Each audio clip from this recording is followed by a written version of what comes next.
Okay, well, thank you all for coming out on this cold night, chilly night. I don't know what happened to the warm weather, it just sort of disappeared all of a sudden. But it's really a pleasure to be here, thank you. Is that better? I think so. Well, as long as we can keep people awake, I don't want anyone to fall asleep.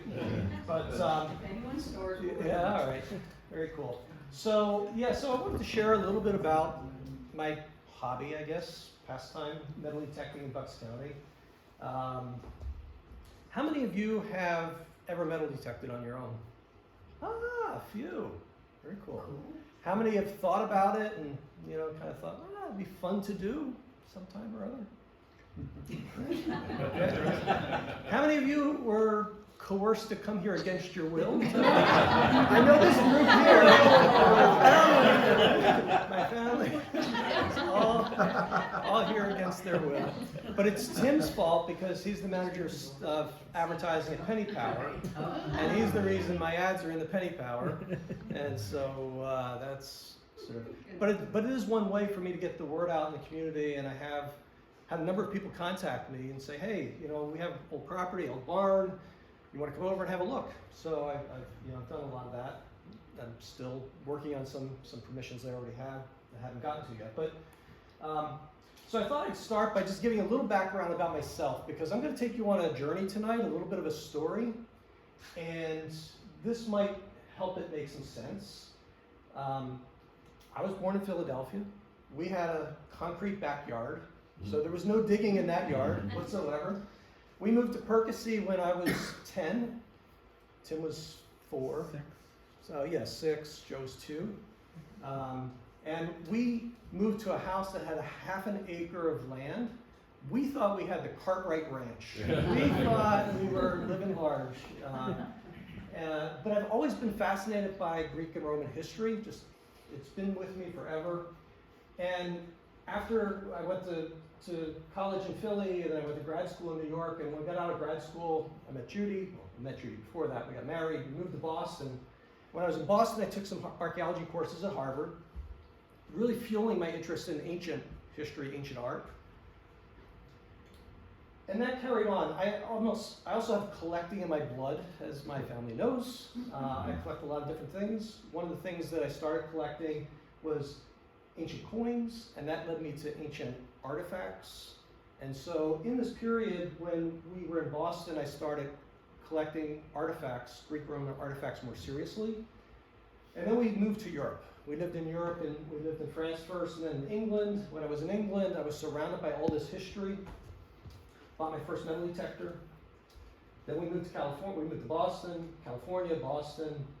I started a company called Fragments of Time, where I actually bought and sold ancient artifacts.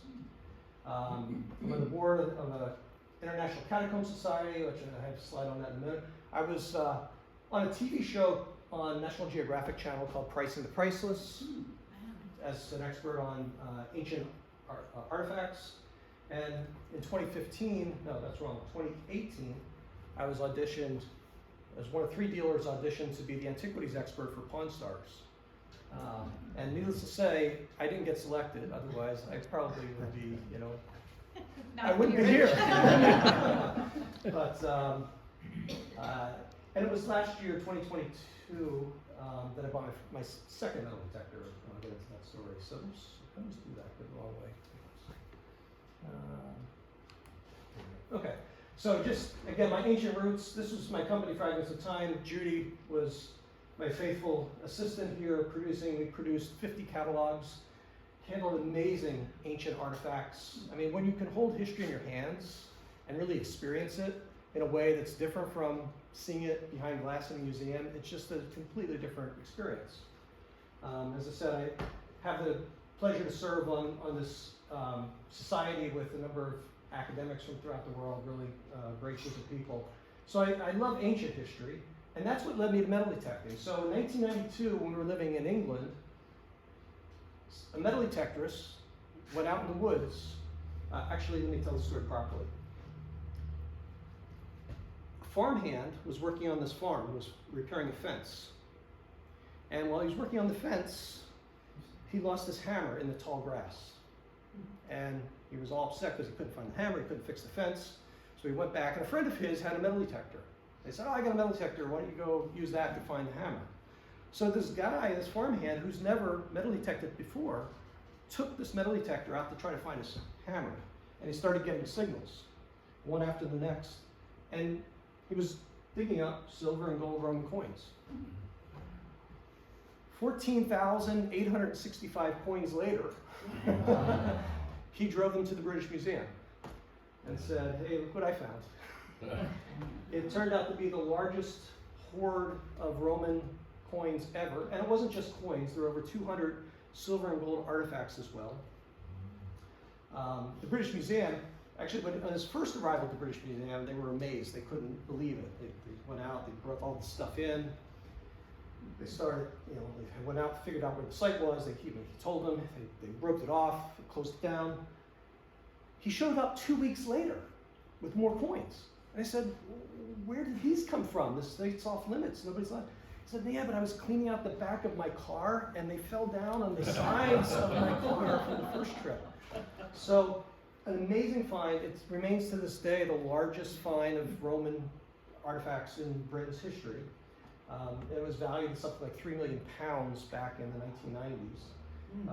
And he did get a finder's fee, and the farmer got a finder's fee. So, needless to say, that was my inspiration. And when we lived in England, here I am on the beaches of Cornwall, sort of trying to find my Hoxne hoard. And this is the Hoxne hoard book, by the way, if you turn the page through that afterwards. But I joined a club, I got interested, I did metal detecting. These are some finds, these are just field finds. And this is the beautiful thing about England, is that you can find amazing things just walking the field.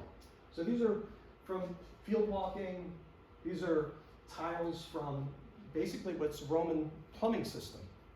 So these are terracotta flues that would have been made to heat a villa by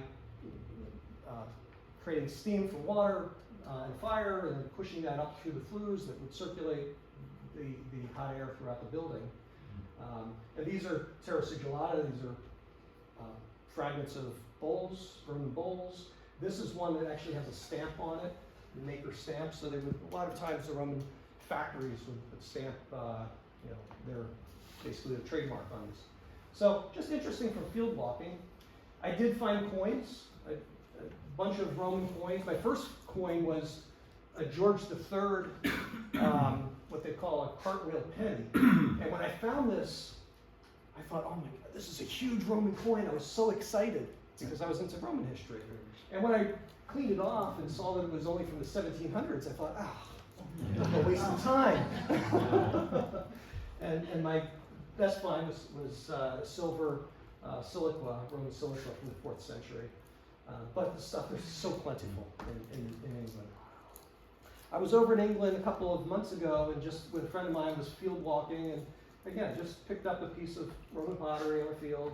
And this is a known Roman field in Silchester. I left it behind because I just didn't want to get a hassle, have a hassle, but it's there, it's everywhere, it's so cool. And hoards are very common. So you might have seen just recently there was a hoard discovered in North Wales, not Pennsylvania, North Wales in England, and thousands of bronze coins, just metal detectorists in a field. And it makes sense because in ancient times there were no banks. When you had wealth and you needed a safe place to put it because you were going to travel someplace, you dug a hole, you paced 10 feet from the tree, from the oak tree, you buried it, and covered it up, and nobody knew about it. And when you came back, you dug it up and got it. So it's not unusual that these things pop up throughout the UK. So fast forward a couple decades, we moved back to this area. So we were in Boston until 2015. Thank you, 2015. In 2015, Judy and I came back to this area. And when I came back here, I started to get interested in colonial history. I started reading Benjamin Franklin's biography by Isaacson and other books. Got really interested in Bucks County history, colonial history. This is the oldest map of Pennsylvania known. You probably are familiar with it. Dates to 1657, I believe. It's Bucks County turned on its side, so this is the Delaware River here. This is Newtown here. We are somewhere up there, I think, on this map. If you go to the extreme here, that's about where Doylestown is today. So quite an old map, and we were really in the boonies. This area here was in the boonies in 1650s. But it sort of piqued my interest, so I thought, time to get a metal detector, a new one, updated, modern, and figure out what's in the ground here in Bucks County. So I got this in July 2022, and there's a couple of rules for metal detecting, for responsible metal detecting. So at least these are my rules. Secure permissions, be respectful, dig round plugs. So, you know, when you dig this dirt, you sort of make a round plug. This is still attached. And when you find the object here, because these are pretty accurate, you find the object, you just flip it back over, and you can't even tell that someone was there. And it grows, there's no issue. I think squirrels make more holes in the ground than I do when I metal detect. But then, you know, document and share, like I'm doing tonight, sort of share with you some of the things I've been finding, share with the homeowners, the landowners, and then in cases where something valuable is found, share it 50-50. The bottom line is, there's not a business model in this. Like, I'm not going to get rich doing this, and none of you will if you get a metal detector, but it is fun, and at the end of the day, you're saving history. There's a lot of metal, especially in the ground, that we're finding, that is deteriorating, and will be gone forever if it's not saved. So I got this metal detector, and the first thing I thought was our house. See, when we looked at our house down here, my wife looked at it and assessed it because it had 8.5 acres. It's got a nice little tranquil creek running through it. We've got all this wildlife. We got all these gardens. She loves the garden. I looked at the peak of the house and saw 1790 and said, oh, this house is really interesting. And so when I got my metal detector, the first place I went was our yard. First thing I found was a wheat penny. I thought, hey, I'm onto something here. This is going to be productive. But I didn't really find much that dates back to the colonial period. I did find barber silver, dime quite recently, found an old Elgin watch face. It was kind of damaged. And I think the reason for that is the center part of our house is the 1790, that's the stone structure, and then there's 2 additions that were built on either side. And they were modern, and so a lot of movement of the land has occurred, and I think the older material may be buried if there is older material. So I went to the local park. I went to down in Percy, a park that we all knew as kids, and I used to see metal detectors down there all the time in the 70s and 80s. So I figured I'd try the park, and I find a lot of modern coins in parks. But I did find a silver dime, which was really kind of cool to find, and it wasn't far down, it was maybe 4 or 5 inches down. In the same park, I found a silver quarter a little bit later. So there's stuff out there still to be found, and it's kind of fun to get signals. Hello! They want to sneak in. Yeah. Hello! Yeah, welcome. So I also gave the beach a try. Life's a beach. A day at the beach with a metal detector is a fun experience.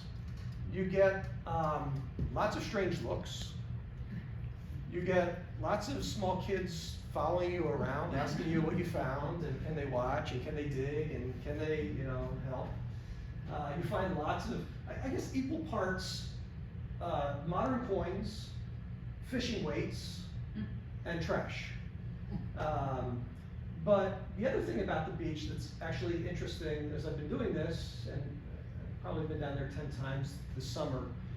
A lot of people come up to you and say, hey, I've lost a ring, a bracelet, a necklace. If you find it, can you let me know? And I'll take their name and number. I had one woman come up to me, or actually her son came up to me and said, Mister, my mother lost her iPhone yesterday. Can you help her find it?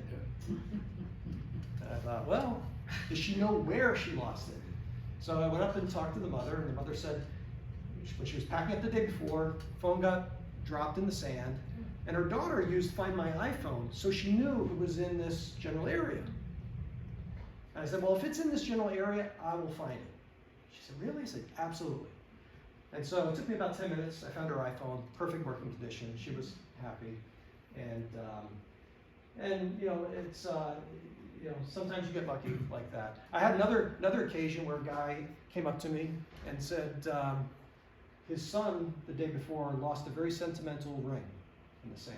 I said, well, do you know where he lost it? Absolutely, right in this area. So I spent 2 hours in the hot sun looking for the ring, and he was giving up, I was giving up, and I said, give me your, you know, I might come back later and look. Give me your text. You know, we exchanged telephone numbers so we could text each other. And about a half hour later, he texts me and says, oh, my son found the ring. He put it in his back pocket of his jeans the day before. He didn't realize it. That happens too. But there is jewelry there. And this is what I found from a jewelry perspective on the beach this summer so far. Most of them are silver, or some of them are not silver, but this is gold. There's a couple gold ones mixed in. And I think one or two are up here. But it is fun. It is fun to get signals, and it's fun to find things that people have lost. And people lose a lot of things. People do come up to me all the time and tell me what they've lost. And I look for it, but I don't always find it. But I did hit gold. My very first gold object was this. A gentleman called me from the Penny Power ad, and he lives on the other side of Quakertown, off of Axe Handle Road, and said he has an old property, dates back to the 1700s, lots of history there. Would I like to come and detect? Absolutely. So I rush over, I spend an evening there. I find nothing. Usually, you find modern Lincoln pennies all the time. And wherever, farmed fields, it doesn't matter where you detect, you're going to find modern Lincoln pennies. People must just get rid of them. So I didn't find a single thing on his property except a lot of aluminum fragments of things that were just like aluminum siding or something. And I found this gold brooch, which I took out, cleaned up, and here it is here. Beautiful gold brooch, Victorian, dates to the 1900s. And this is the landowner, and that's the check. We had it valued and gave him 50% of his 50% share of the brooch. But I was tickled pink. You know, he wanted the brooch for his wife. He was going to have it fixed up for his wife. I'm like, please, this is my first gold artifact. So we agreed to split it, and he's happy, and I'm happy. So it's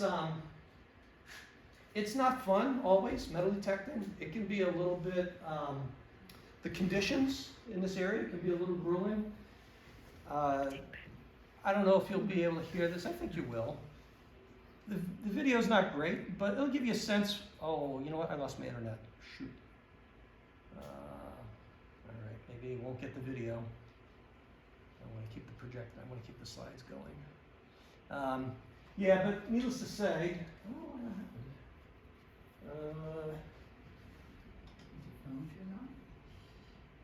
Let's see. It isn't connected. It should still be connected. It's Dave.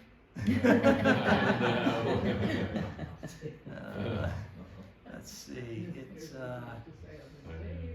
label hotspot. Let's see. Why is it not finding my hotspot all of a sudden?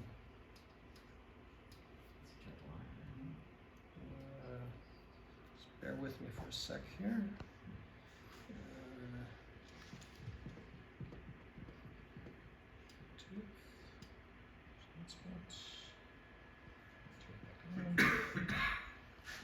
Here. And technology.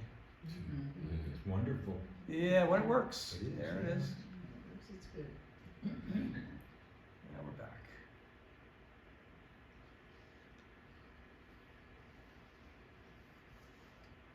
Okay, so we'll try that again.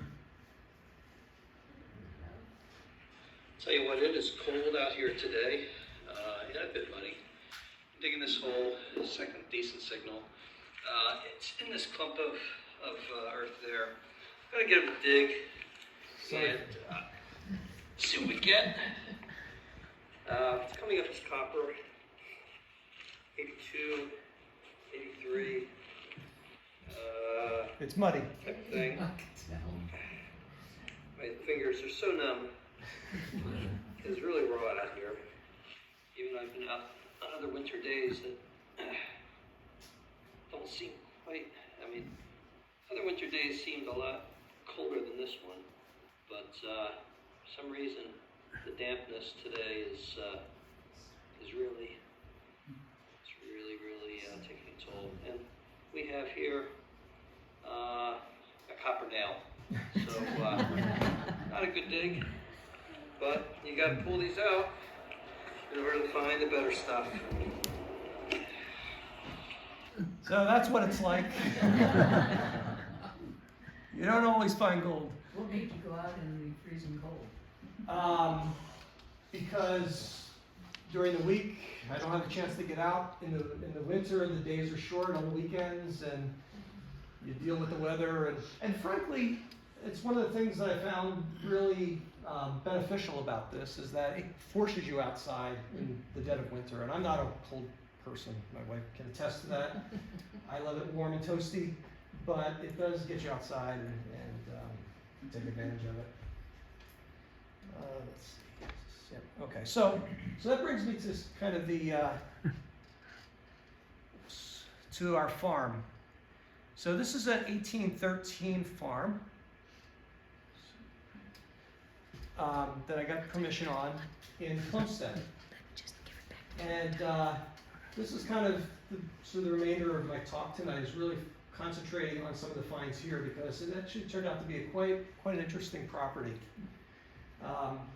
Again, the house dates 1813, and I started there. They were turning over the ground. It used to be a sheep farm for many years. It was an agricultural farm before that. But I started turning up buttons. So this is a gilt button that says superior to gold gilt on it. It's a button that can be dated back to the late 1700s, early 1800s, made in Britain. So the clothing purchased in Britain. A number of other buttons, and this button here is quite interesting. It's probably hard to see from where you are, but it looks like two golf clubs with a golf ball in the middle, which is close. I'll talk about I have a buddy who's quite into Civil War history and is a great researcher, and he's been working on dating some of the artifacts.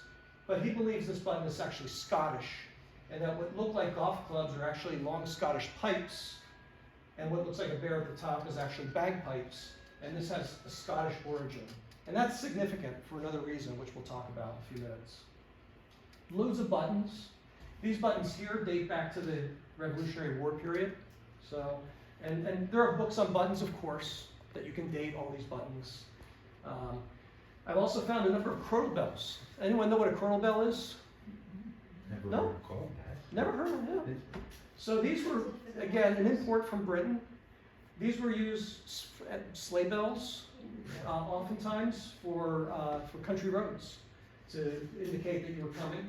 They have different sizes. Sometimes they were used on cattle as well.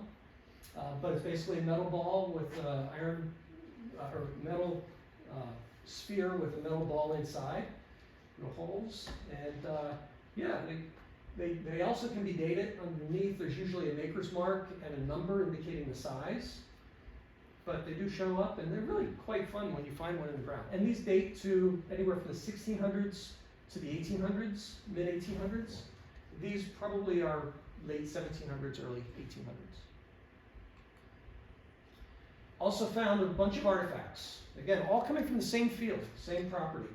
Spoons, lots of early spoons, pewter spoons mostly. Musket balls. These are sort of musket balls that would have been used for a rifle, and then smaller balls that could have been used for a pistol or rifle shot. And buckles, lots of different buckles. Some of these are buckles for harnesses for animals to work the farm. This actually is the oldest buckle. This is a shoe buckle that dates back to the Revolutionary period. And I found coins, which was exciting. I get excited by the coins. These are 3 silver coins that I found early on. Now you say, John, that's not silver, that's gold. Well, I wish it was gold. I don't know, when I took the photograph, it came out looking gold, but it is a 1839 half dime, that's an 1838 half dime, 1893 barber quarter, and these are all from the same farm. These dates are really interesting, 38, 39, again, I'll come back to that dates, but those dates, keep them in mind. So they did not have nickels then, they just had half dimes? They had half dimes, yeah. They had 3-cent nickels. They had pennies, half pennies, 3-cent nickels, half dimes, dimes, yeah, and different currencies or different denominations.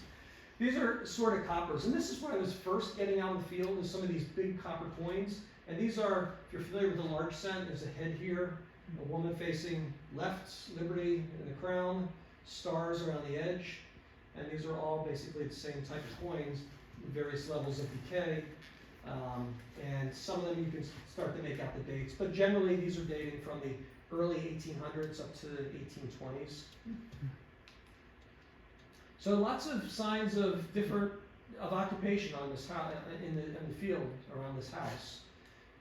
Half cent dating 1803, another one dating 1803, I think, or maybe 1808, 1844. KG2 or KG3, this is a British coin, and these were really exciting to me. I think I'll hit that in one when I get to next. But so I thought what I'd sort of wrap up with is my 5 most exciting finds on this field. This is not one of them. Somebody once said one person's trash is another's treasure. No, I dig a lot of trash. When I work on a field, I dig everything. There's a lot of trash that comes my way, and I get rid of it. But it cleans the soil, so I feel like it's doing a good service. One of the first things I found on the field was this thimble. It's a silver thimble. It dates to the late 1700s, early 1800s by the decoration. It's very thin-walled. It's up here. You can take a look at it. It's mostly intact. It's just a little piece at the very top that might be missing. Beautiful little piece. Handmade, silver. Probably made in Britain and brought here, but I'm not sure. It's not hallmarked, which would be a dead giveaway. My 4th favorite find is a King George II coin. So it's only half there, as you can see. This is an example of one that I didn't find. But you can see the head here in profile looking left. You can see the 2 here, which corresponds to the 2 there. The US, IUS here, IUS there, and the Rex here. So this is a coin that was made in England, pre-Revolutionary period. King George ruled from 1727 to 1760. So this coin was made during his lifetime and brought over to the colonies and used in the colonies. The colonies, they didn't really have any money of their own. They bartered mostly, and they used British coins. This is basically pocket change. The only other thing that they exchanged was silver and gold coins that were, British or Spanish or Dutch or other coins that made their way to the colonies through the trade. And here's an example of one of those. So this was another find from that field, and this was a super, super incredible find, right? So this is a silver colonial coin. This circulated in Bucks County, just like the last one. This circulated in Bucks County. It's dated 1774. It's got the head of Charles III, who was the King of Spain at the time. And this is this crest and this crown on the back. This is a 1 real coin. This is a good example up here, a little better condition than the one I found. But and what's interesting here is that there's an M. The M indicates it was minted in Mexico. Right? The Spaniards colonized Mexico. They were looking for the fountain of youth, but they found lots of silver mines instead, and they started mining those silver mines, minting coins so they could be transported back to Spain, and on the way, some made it into circulation in the US because, again, we didn't mint our own coins here at that time. So this is Mexican silver that circulated in the American colonies. And my second favorite is this one, which is also another piece of Spanish silver, 1 real. This is earlier, 1745, this coin is 1745 here. It doesn't have the face of the king on it. It's got the crest on the back and the crown, and it's got the pillars. But this dates to the reign of Philip. And again, 1745. Really cool to find pre-Revolutionary War silver in a field in the middle of Bucks County. I don't know. To me, that's kind of really cool. So the most intriguing find is something we have called the Hamilton relic. And this is the world premiere of the Hamilton relic. No one knows about the Hamilton relic except the Milford Historical Society. Okay? You are the first and only people on the planet, other than me and John Lutner, who is a friend of mine who lives in Washington, D.C., big metal detectorist for many years in that area, and got very interested in this when I sent him the picture, and I have to credit him with all the research on this. So I discovered this in October 2022. Okay, are you ready? Can we all do a collective wow when you see it? Wow. That was lame. What is it? Yeah, what is it indeed? That's a great question. What is it? So, one theory is it is the protective edge or tip of scabbard for holding a sword, which you can see from the shape of it would make sense. And when you have a leather scabbard, which these all were, a metal tip would protect it from sticking through. Makes perfect sense. It could also be the end of a belt, as a decorative, finial at the end of the belt. So those are the two theories on it. I measured it because my friend John asked me to measure it one day. I measured it and sort of sent him a text, and he texts back to me and says, "Look what I found! A Bowie knife with the metal scabbard tip, and look, it's 1 3/8 inches wide." I measured 1 3/16, close enough. And this was from a European-made sword or Bowie knife, large Bowie knife. Which, okay, that's pretty plausible. And you can see different examples here of how that decorative end might have been used. So I don't have a definitive answer yet on why or how it was used, but it's probably one of the two. I'm still leaning towards it being the bottom of a scabbard sheath. Now, you can see here, these are just some examples in Revolutionary War and post-Revolutionary War period, how people would embellish their clothing to make it personal, right? When you fought in the Revolutionary War, and after that, when you joined the militia, because there were no police forces, after the Revolutionary War, people were kind of on their own. So communities started their own local militias.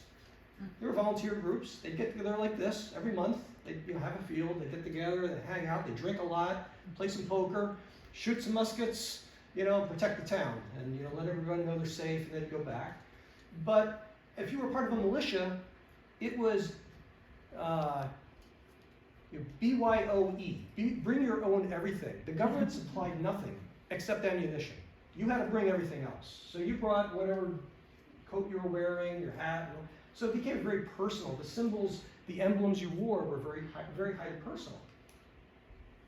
So, what's interesting about the woo factor, the other side of the relic that you were also wowed by, is interesting because of what's stamped on it. So, what do you see here? You see a round circle with some squiggly lines. You see a shield with 3 stars. And you see the name Hamilton on top. This is not a prop from the Broadway show. This is something that was found in a field in Plumstead, and it's brass, coppery brass material. What can we learn from this emblem? Well, Hamilton is an old British family, dates back to Norman times, and there's a coat of arms for the Hamilton family, and this is the coat of arms. Now, a couple things. First of all, there's three things here. These are called cinquefoils. Right? They're 5-petaled flowers, basically. And there's 3 of them, and they naturally equate to the 3 stars here, which all have 5 prongs to them. There is this thing here, which if you start to compare, this does start to look like a helmet from a suit of armor with something coming out of the sides, which if you look at these tendrils, these flowing tendrils, match up with that. And then on top of this helmet, you have something that looks like a crown. And up here, in fact, we have a crown. And on top of the crown, you have something that's sticking up, which in fact equates to this tree here. And on this tree, in fact, there's something that you probably can't see from where you are, but there's a little cross-hatch pattern there, which is what John believes is this thing here. It's not the top of the crown, but it's the crossed hatch, because that's significant in terms of this crest. So let me take it one step further. So the Hamilton crown, or the Hamilton crest, dates back to this period of 1066. So the Hamiltons were Normans. They came over from France, came to England in 1066. Soon after that, William the Hamilton, and by the Hamilton is a variant spelling, his original spelling of Hamilton. He accepted a challenge from another guy, John Spence. Spence was killed, and the King of England wasn't happy. King of England then sent his men after Hamilton, who fled to Scotland, and on his way, he found 2 guys who were sawing down a tree, and he had his men exchange clothing with the woodcutters so they could finish cutting the tree, use the tree to cross the river into Scotland, and when it fell, he cried through Hamilton, and the rest is history. But what's interesting about this whole story, if you didn't find it interesting enough already, is that some of the attributes of this crest, there's something like 23 different crests known, 23 variations. With this one, so the word Hamilton is universal, the cinquefoils are universal, but if there's an open barrel helmet, it's reserved for nobility. If there's a timber saw, it's reserved for nobility, and if there's an oak tree, it's reserved for nobility. So these coats of arms were very, very important in the period of the Revolutionary period for people to display. They said a lot about your family and your heritage and your history.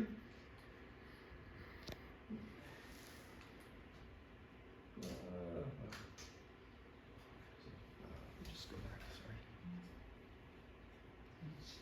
So if you just compare one more time on this one, what we believe, or what John believes, is that this is really an open face. The helmet is facing to the left, and the front of the helmet is open. So this would be open. This is the tree. This is the cutting of the tree. And so this is really someone who is quite proud of their heritage, linking back directly to the original Hamilton who fled to Scotland. Which then brings us back to that little Scottish button that I found, and also brings us to another button that was found that has a 5-petal design on it. So there's a lot of clues here pointing to a Scottish heritage connected with this tiny little artifact found in the field in the middle of Plumstead. And then to take it one step further, if you look at Alexander Hamilton's crest, you notice a lot of similarities. The one thing that's very different is that Alexander Hamilton used the lion in his family. So he's a variant of this, and a variant of this, and we believe that this is actually closer to the original Hamilton, but there's still this familial connection with Alexander Hamilton. And you see many of the same attributes, but without the saw, and the face of the helmet is closed. So that was number one find.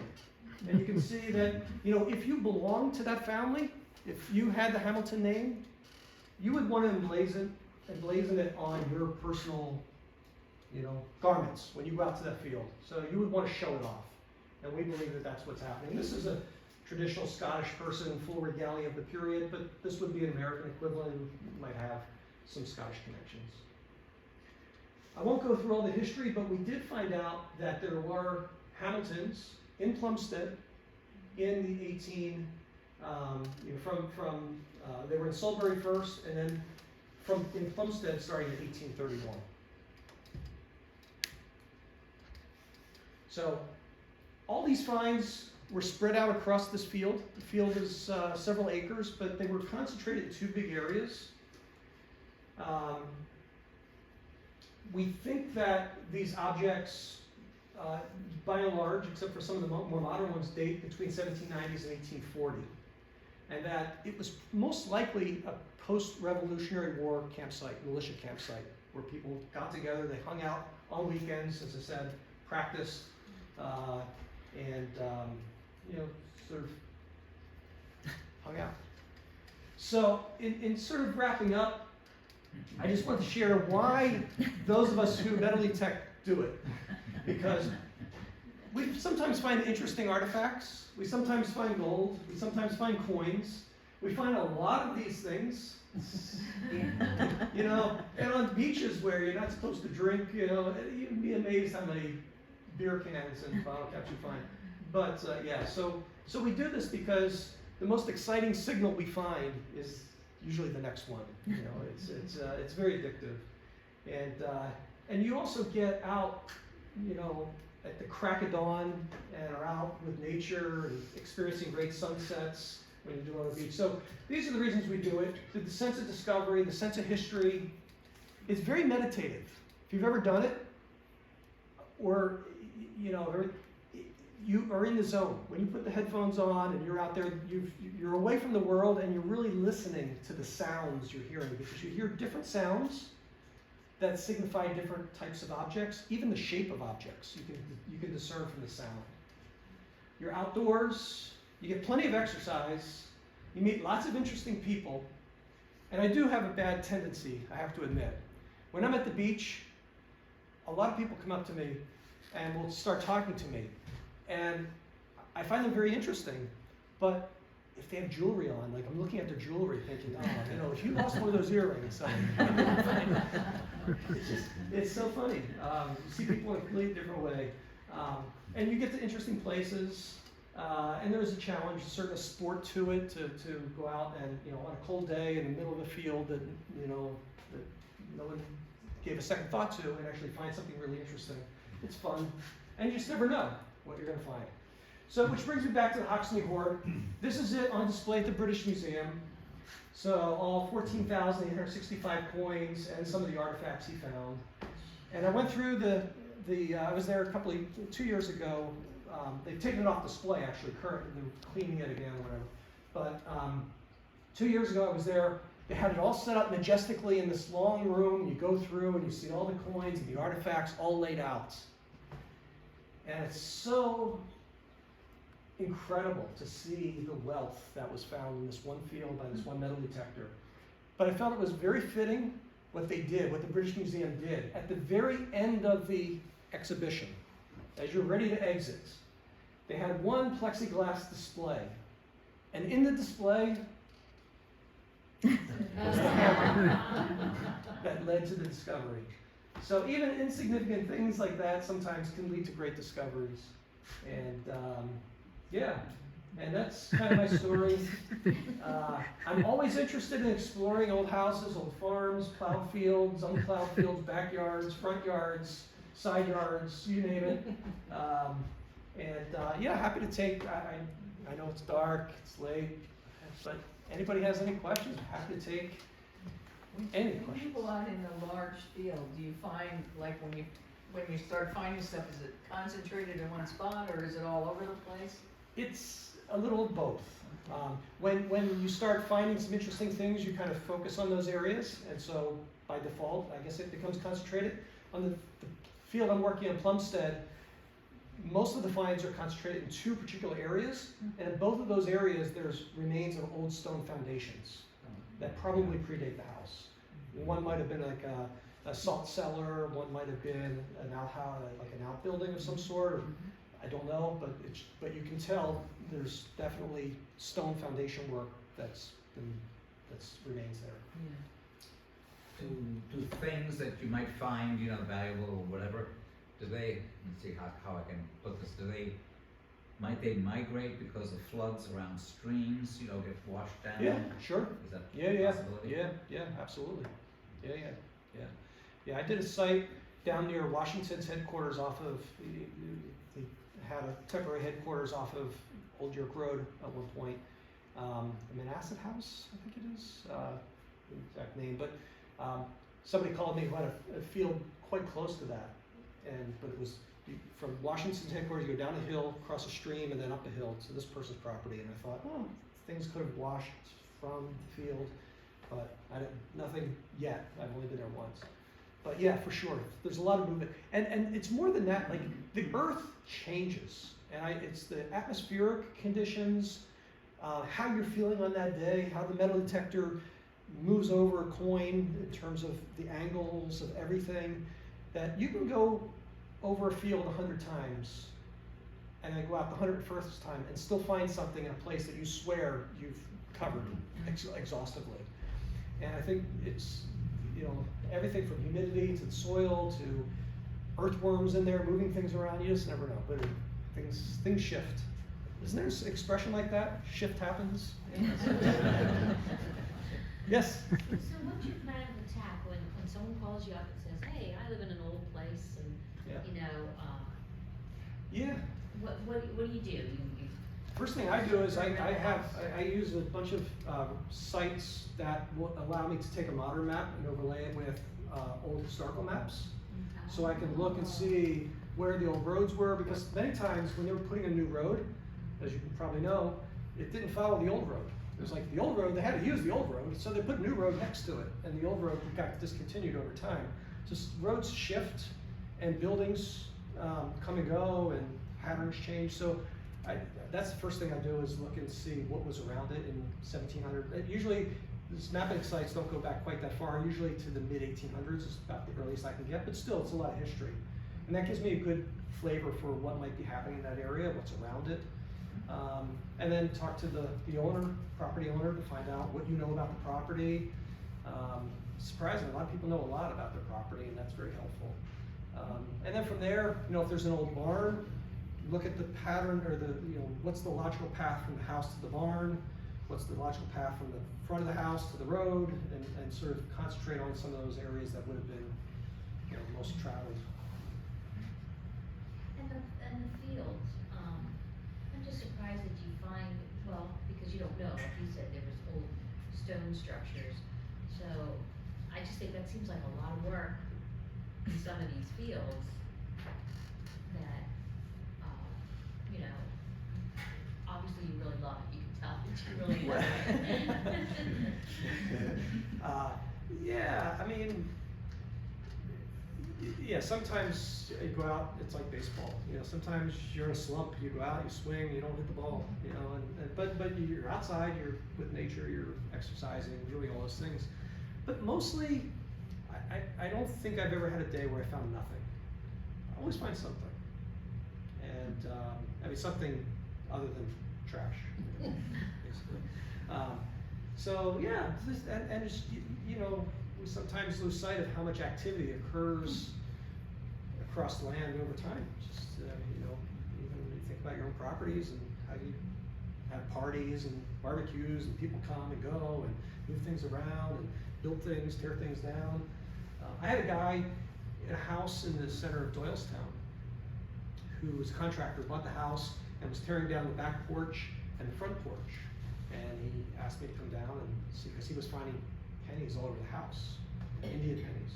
So I went down and looked, and I found a bunch of Indian pennies, but nothing really old. I was hoping, Doylestown, central Doylestown, and there was history on this property, but it was a big sheep farm at one time, so I guess there wasn't a lot of human activity right at this point till later. But yeah, but sometimes you hit it, and sometimes you don't. But it's always fun. So you had some British coins and Spanish coins, and you said that's the coinage we were using Colonial here at times. the time, because we didn't have our own coin. There was no mint. There was I no had mint. George V coin at home, wondering like, how the heck did this get over here from England? But- Yeah, well, George V would have been, he's quite a bit later. Yeah. I've got George II and George III. Second was the father. He was here during the sort of, a lot of the oppressive times, but he died in 1860. So George III was king during the Revolutionary War. And they would have been brought over. I mean, there were ships going back and forth all the time, and they came over for pocket change, really. The British government did not want the colonies to have a currency system. They wanted them to be reliant on Britain. So they did not allow them to have a mint. We did not have a mint in the U.S. until 1893, and it was the Philadelphia Mint that was the very first mint in the U.S. More questions? Well, thank you very much. Hopefully it was helpful. And I did bring an assortment of things, so some of the artifacts I highlighted are here. Maybe a little less impressive when you see them here versus up there, but they're all here. These are pottery fragments from walking in England. I've got a card here you're free to take. It's got my email, my phone number on it, and book on the Hoxney Horn if you're so interested. But anyway, thank you for your time and for coming out. I know it's late on a Thursday night, on a very cold Thursday night, so I appreciate And it. Thursday night Thank you. football. And Thursday night football, yeah. Especially my family here, who, they have to put up with me. Every Christmas we do a get together at our house, and Christmas Eve, and I suggest that everybody who comes, that we do little things. So Tim does magic, and Holly does bingo things, and Joe plays music, and Carol does. We do some drawing. I do not. Things. Carol's still Wine tasting. Wine tasting. We'll do something. So they're used to this. Yes, sir. My son was into that for a while. Yeah. And he got a call from my niece. She was at a graduation party, and one of the teachers lost their ring in the grass. So he got a call. He went over there, he found it in about 5 minutes. Yeah. These machines are amazing, really amazing, especially now. Like the one I had in England was very crude compared to what I use now. It takes a while to get used to it, but machines are actually quite affordable, and they are. If you know where something is lost, you'll find it. Especially if it's in the top, say 6 or 8 inches. Wow. of the soil. That's cool. No questions from the family here? Yeah. Where was that picture taken? This was taken a while, but that's my niece, my 5-year-old niece. I can smell the pizza. She's not a detectorist yet, but she's in training. Is there any kind of detector that you can recommend if I went shopping for one? Yes, there is, but I don't know it off the top of my head. There is a great YouTube video. I can give you the name of the guy who does it. He has a website called I Rate Metal Detectors. I rate metal detectors, like mad metal detectors. I rate but he does them all. And the one I have is the best. It's the top of the line. It's also the most expensive. And basically what he says is, you don't need that. There's a machine out there for $350 that does everything this one does. It's just that you can do a little bit more with this, but there are functions that most people won't use. So, but for $350 or $400, you can get a great machine. And he names it on the video. And he's used them all. He's got like 25 machines. He's very experienced detectorist. but they're out there, and you can order them online and have them delivered, or you just call me and I'll come over. So, but if you have friends, I'm sorry. I was gonna say, when, the farmers plow their fields and stuff. Oh, I love plowed fields. Okay, that's when. Oh, you do it. yes, yes. I can't go home. Like when I start detecting on a plowed field, you don't want to go home at night So because when a it's farmer beautiful. plows our field, we're supposed to call you? Yes, yes, yeah. Your neighbors, your friends, yeah, anybody you see plowing their fields. Yeah, especially when they roll it and it's nice and smooth. Those, when you detect on that type of surface, it's magical. Yeah. I was on another field in off Durham Road with tall grass, and there's nothing worse than trying to go through tall grass. It's hard work, but yeah, it's right on Durham Road, and Durham Road is such an important colonial route from York Road and Easton Road to the iron mills of Durham. So it's an interesting site. So, but yeah, no, if you have anybody that you know of who's feel free to give my name and number out. Happy to. When you were in Boston. Yeah. Were you, because wow. I know, lost opportunity. We had a lot of history there. Our town was founded in 1670 something, I think, Midfield. Yeah, we had a lot of history up there, but I was so into ancient Greek and Roman history at that time, and very active in my business, and I just did not. It was too recent for me, colonial history. Who cares about colonial history? The Romans, that's where it's at. So, yeah. Is there a lot of metal detecting done in Italy? I know there is in England. Yeah. There's gotta be something in every square foot of soil. Yeah, so that's where it gets tricky. When you get overseas, yes, there's a lot of it that happens. It's a big hobby in the UK. The UK has different rules than the EU. The EU has much stricter rules in terms of what you can do, what you can't do on your own property. But there are clubs and there are people who do it. There are a lot of people, or some people who do it where they shouldn't do it, and that creates problems. But there's history everywhere. Dean and I were talking about this earlier. It's like everywhere you go in Europe, there's history under your feet. It's amazing. Hard to get used to when you first get to Italy. Yeah. Yeah. Yeah, everywhere you turn. 250 years is nothing. It's nothing. It's Yeah. nothing. It's modern. Nothing. It's modern. Yeah. And when that guy found those thousands of coins there, Yeah. was he required to turn them over to the government? Was that like a rule or something? Yeah. At the time, the rule was if you found something that was lost, it's finders keepers, unless it was lost with the intention of being refound. So if it was a hoard, it was considered something that somebody buried because they were going to come back for it. And when that happens, guess what? Guess who owns that? Not the landowner, not the finder, the crown. The crown owns anything that was buried in the ground with the intent of being refound. That's the rule. That was the rule. They've since changed it, and now you have to report any gold or silver find and any archaeological find of significance, which any non-silver gold find of significance, which isn't defined, but that's the rule now. So, but they also put a system in place where the landowner and the finder both get compensated based on fair value. Yeah. Fair value. Okay, any more questions? Well, thank you very, very much. Sure, thank you. I That was appreciate the wonderful. interest. Yeah, Yes, absolutely. yeah. Oh, and by the way, there was a lot of discussion here tonight about this projector. And I talked to Sandy about the projector. She told me the fiasco with Jeff Marshall, who we know. And when I showed up tonight, I wasn't sure what we'd have here. And thank you, Sandy, for being able to get a projector.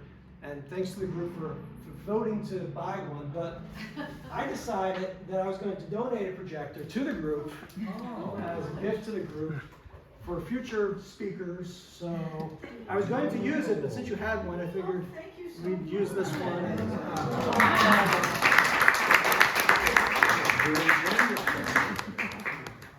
Congratulations on Christmas party. How much did Sandy Right, tell me right. about the site of the party? She told me quite a bit about the jukebox. And the and jukeboxes yeah. are stocked with appropriate records for the period, Yeah, so yeah. you can. Yeah. How much? It's a great oldies. Which period, the Roman Yeah. period? Yeah, exactly. So, but anyway, thank you all for being so kind and patient and great Thank you. questions. And thank you. Dream come true. Dream come true, yeah. We should have No, I been think like up in years ago. Jutland. In Denmark, I think they